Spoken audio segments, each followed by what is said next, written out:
দেখুন বন্ধুরা, কত সুন্দর পুঁইশাক হয়ে আছে আমার বাগানে। এখান থেকেই কিছুটা পাতা নিয়ে আজকে মজার একটা রেসিপি বানাবো। তো আমি এখন একটা একটা করে পুঁইশাক, এই যে একটা একটা করে পুঁইশাক আমি এখান থেকে নেব।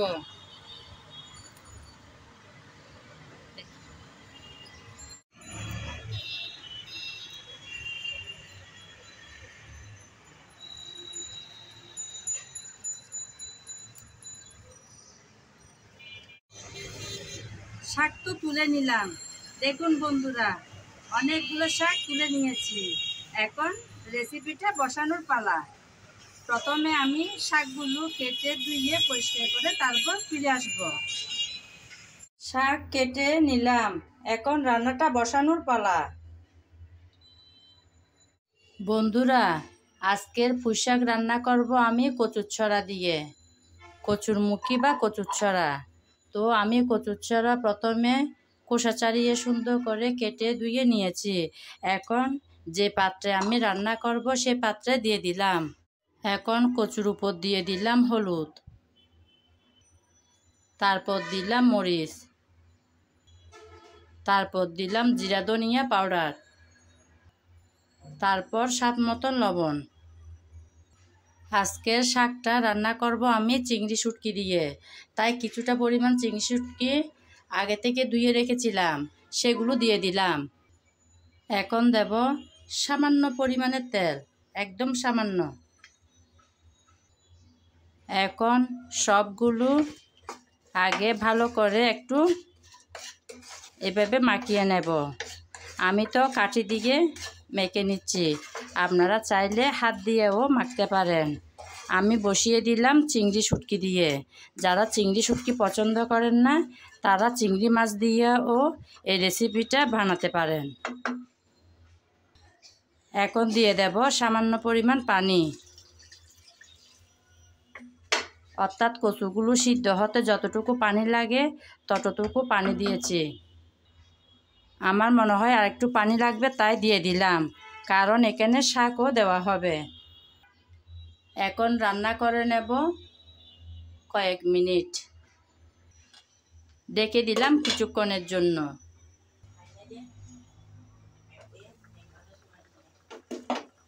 আমি প্রথমে পেঁয়াজ আর রসুন দিই নাই, এখন দিয়ে দেব।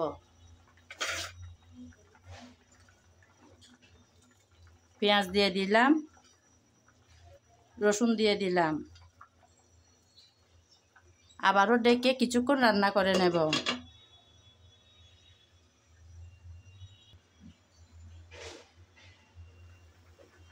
কিছুক্ষণ তো আমি রান্না করে নিয়েছি কচুরছড়া, হালকা সিদ্ধ হয়ে আসলো। এখন আমি শাকগুলো দিয়ে দেব।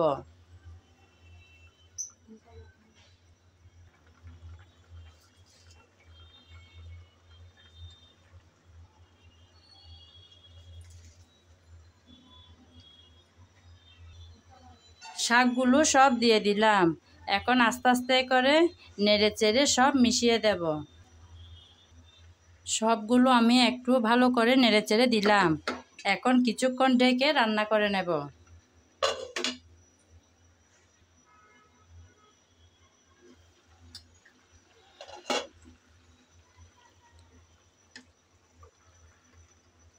কিছুক্ষণ পর এসে ঢাকনা খুলে আমি আবারও একটু নেড়ে চেড়ে দিচ্ছি।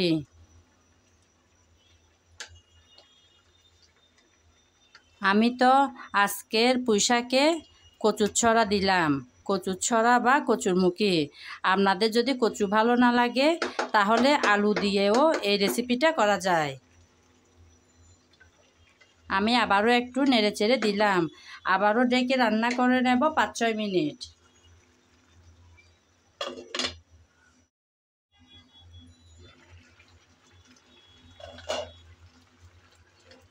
বন্ধুরা, আজকের মজাদার রেসিপিটা প্রায় শেষের পথে, অনেকটাই রেডি হয়ে আসছে। এখন আমি কিছুটা তেল রসুন দিয়ে বাগা দেব। আমি তেলের মধ্যে কিছুটা রসুন কুচি করে দিয়ে এভাবে দিয়ে দিলাম। এভাবে না দিলেও কিন্তু ভালো হয় খেতে, তবুও আমি দিলাম, কারণ এভাবে দিলে সুন্দর একটা সুগন্ধ ছড়ায় আর খেতেও হয় ভীষণ মজাদার। 2-1 মিনিট রেখে দিয়েছিলাম। রেডি হয়ে গেল মজাদার আজকের রেসিপিটা। আমার আজকের ভিডিও যদি আপনাদের ভালো লেগে থাকে তাহলে আমার চ্যানেলটি সাবস্ক্রাইব করে সাথে থাকবেন, লাইক কমেন্ট শেয়ার করবেন। আর যদি ফেসবুক পেজে দেখে থাকেন তাহলে পেজটি ফলো করে দেওয়ার অনুরোধ রইল। আজ এ পর্যন্ত, সবাই ভালো থাকবেন, নমস্কার।